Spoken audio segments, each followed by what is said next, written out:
अस्सलाम वालेकुम नाज़रीन, मैं हूं अब्दुल आमिर। 7H न्यूज़ में आपका इस्तकबाल है। 7H न्यूज़ के मैनेजिंग डायरेक्टर मोहम्मद अब्दुल अजीम, शाहिद नवाब और उनके दोस्तों ने मिलकर नामपल्ली कांग्रेस MLA कैंडिडेट फिरोज खान की गुलपोशी की और मुबारकबाद दी। आइए देखते हैं मोहम्मद रियाज की report. Okay, excellent excellent. Zakir Hussain की टीम है, वेरी गुड, एक्सेलेंट।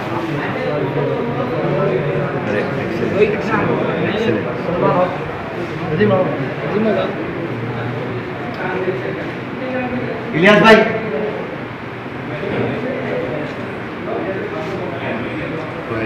खुला निकालता हूँ। उसमें मुझे आपके जरिए काम लिए हुए हैं, ऐसा नहीं कि आपसे काम नहीं लिए बोलते नहीं। Okay, thank you. आपका नाम बोलिए। शाहिद। इलियास भाई जी, शाहिद नाम फिट कर हम लोग बता दियो।